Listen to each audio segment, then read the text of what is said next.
इमरान खान साहब के ऊपर, जो आपके साबिक प्राइम मिनिस्टर हैं, उनकी गिरफ्तारी के हवाले से बार बार खबरें आती हैं और ये एक बड़ी ख्वाहिश है और इमरान खान साहब को ये इंफॉर्मेशन पहुंचाई गई है। गालिबन ये मामला आपको भी पता हो कि दो चीजें की जाएंगी जिनका नवाज शरीफ साहब से बहुत ताकतवर लोगों ने वादा किया है कि एक तो इमरान खान को नाअहल करेंगे, दूसरा गिरफ्तार भी करके देंगे।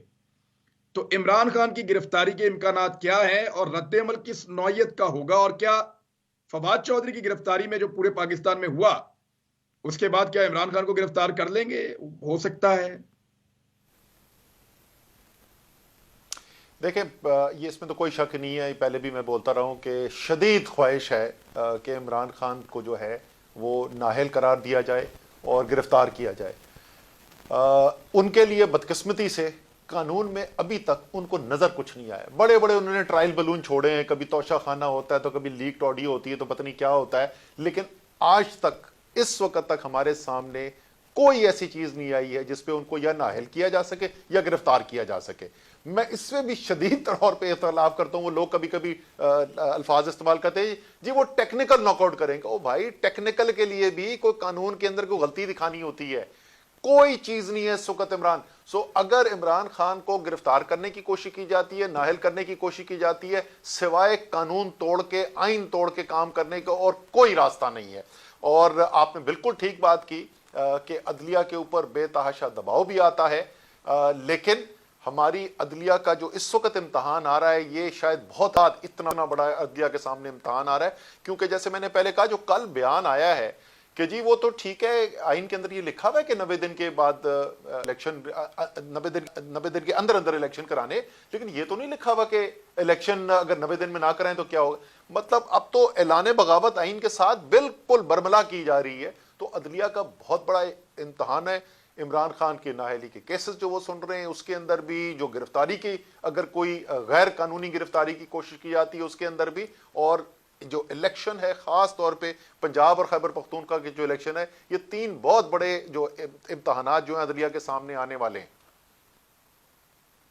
हम बात करते हैं इकोनॉमी पे। असद उमर साहब, वहां पे जाने से पहले मुझे ये बताएं कि आपको ऐसा लगता था या इमरान खान साहब को भी लगता था कि कुछ ऐसे हालात पैदा करने से पूरे पाकिस्तान में एक साथ इंतखाबात होंगे? अब अगर एक साथ इंतखाबात होंगे तो कम से कम जो दो सूबाई असम्बलियां आपने तहलील की हैं, उनके इंतखाबात अपने वक्त पर नहीं हो पाएंगे, क्योंकि किसी का मूड ही नहीं लगता। इलेक्शन कमीशन ने जो कौमी असम्बली की 33 नशिस्तों पर ज़िमनी इंतखाबात के लिए 16 मार्च की तारीख का ऐलान भी कर दिया है। क्या अब भी आपको लगता है कि एक साथ इलेक्शन हो जाएंगे? 10-12 दिन तो गुजर गए हैं। या अब पाकिस्तान 2 मरतबा जनरल इलेक्शन में जाएगा? देखिए, एक तो जहां तक इलेक्शन होने की मुमकिनात की बात कर लेते ना, इलेक्शन का शेड्यूल जो है जी वो तकरीबन 6 हफ्ते का शेड्यूल होता है। तो फैसला तो अगर आज भी कर लिया जाए, अगले हफ्ते भी कर लिया जाए कि हमने जनरल इलेक्शन की तरफ जाना है, तो इसी टाइम फ्रेम के अंदर, जिसके अंदर सूबाई इलेक्शन होने, उसी टाइम फ्रेम के अंदर जनरल इलेक्शन भी हो सकता है। ये बिल्कुल मुमकिन है। और अगर आप माजी के अंदर भी देखें, जिस वक्त हमारे जनरल इलेक्शन के अंदर गए हैं, तो वो टोटल गैप जो है तहलील होने में और इलेक्शन होने के अंदर कभी 60 दिन का, कभी 70 दिन का है। तो एक तो ये प्रैक्टिकली जो है वो मुमकिन है, इसके अंदर कोई ऐसी चीज नहीं है कि जो ना होने वाली चीज हो। ख्वाहिश तो उनकी ये है कि ना जनरल इलेक्शन हो, ख्वाहिश तो उनकी ये है ना सूबाई इलेक्शन हो, कोई इलेक्शन ही ना हो, किसी भी तरीके से अवाम के सामने जाना पड़े, किसी भी तरीके से इमरान खान का सियासी मुकाबला ना करना पड़े। उनको इमरान खान से सियासी मुकाबला करना इस वक्त अपनी सियासी मौत नजर आती है। तो वो तो हर कोशिश कर रहे हैं उससे भागने के लिए। सबसे पहला कदम इस वक्त जो हमारे पास है, वो आज हमारी पिटीशन दायर कर दी गई है लाहौर हाई कोर्ट के अंदर। इंशाल्लाह ताला वो मंडे को लगी। सबसे पहला फैसला तो आना है हाई कोर्ट की तरफ से कि आइन को किसी तरीके से भी, किसी तौर पे आइन को मजरू करने की इजाजत मुझे यकीन है कि कोर्ट नहीं देगा। जब वो फोर्स हो जाएगा कि अब इनको कराना ही पड़ रहा है, क्योंकि आपको पता ना इमरान खान साहब ये मरहलावार यहां पे आए हैं। पहले ये कहते थे कि ये कभी तहलील करेंगे नहीं। जिस वक्त इमरान खान ने अनाउंस कर दिया, उन्होंने कहा अच्छा नहीं, अब ये कर नहीं सकेगा, ये तो एतमाद का वोट नहीं ले सकेंगे। एतमाद का वोट मिल गया। फिर उन्होंने कहा ये परवेज इलाही नहीं तहलील करेगा, परवेज इलाही ने तहलील कर दी। अब ये कह रहे हम इलेक्शन नहीं कराएंगे। तो वो भी इंशाल्लाह ताला होंगे इलेक्शन और अदलिया फोर्स करेगी।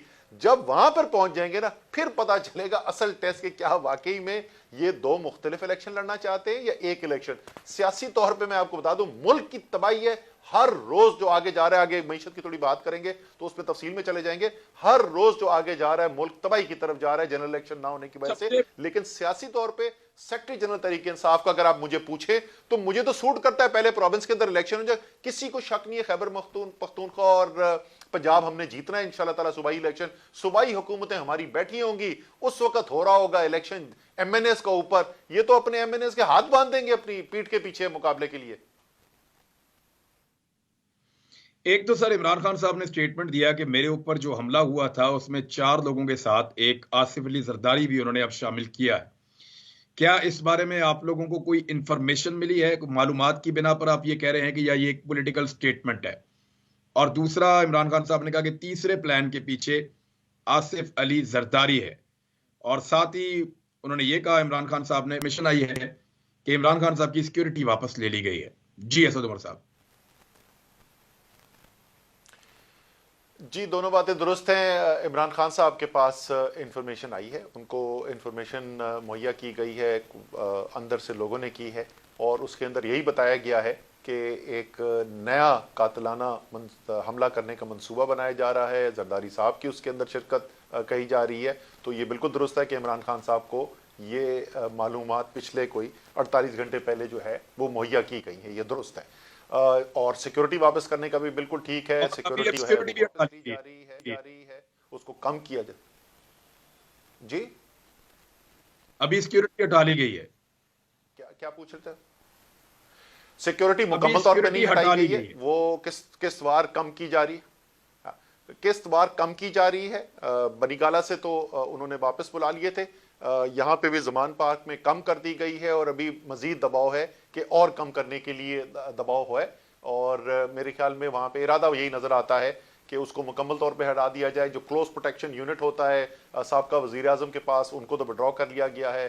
पंजाब पुलिस की भी नफरी में कमी की गई है, और इसी तरीके से दूसरे सूबों वाले जो हैं उनको भी हिदायत आ रही है कि उनकी पुलिस भी पुल आउट की जाए। तो आज़ाद कश्मीर और गिलगित बल्तिस्तान में आपकी हुकूमत है, तो वहां से जो सिक्योरिटी मौजूद है और बाकी सिक्योरिटी आप लोग अरेंज करेंगे, क्योंकि इस वक्त अगर इमरान खान पाकिस्तान में अगर किसी की जान को, लीडर की सबसे ज्यादा खतरा है, जिस पर गोलियां चल भी चुकी हैं, तो वो इमरान खान है। और आपको ये पता है कि एस्टेब्लिशमेंट से भी उनकी एक मुखालफत चल रही है। तो ऐसी सूरत हाल में आपके पास सिक्योरिटी प्लान फिर क्या है? हमारी आज शाम को मीटिंग हुई इसी चीज़ के ऊपर, सिक्योरिटी के ऊपर। उनके जो चीफ सिक्योरिटी ऑफिसर हैं वो भी थे उस मीटिंग के अंदर, शिबली फराज साहब जो उनके चीफ ऑफ स्टाफ हैं वो भी उसके अंदर थे, मैं भी था, एक दो और लोग भी थे। तो बड़ा तफसील से हमने जायज़ा लिया है उसका।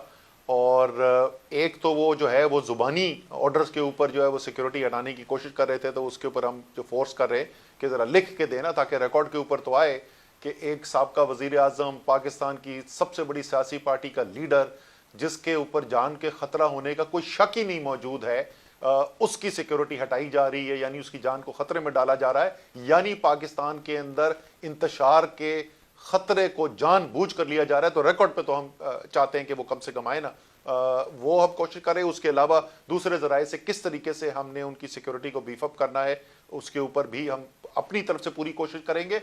लेकिन मेरे ख्याल में जो इमरान खान की पोजीशन है पाकिस्तान के अंदर, जो उनका सियासी मुकाम है, मेरे ख्याल में ये रियासत की जिम्मेदारी है कि पूरी की पूरी सिक्योरिटी ऐसी मुहैया की जाए जिसमें उनकी जान को कोई ना खतरा हो।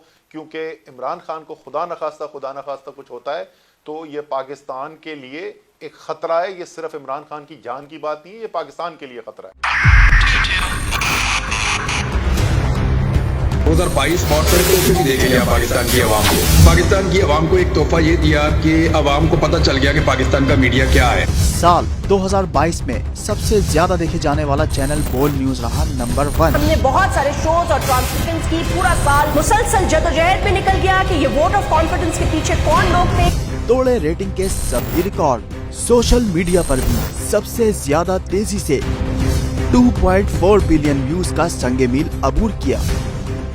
एंकर्स को भी आवाम में सबसे ज्यादा मकबूलियत मिली और सोशल मीडिया पर भी बोल रहा सब पर सब्सक्राइब करें और बेल दबाएं ताकि कोई खबर रह न जाए।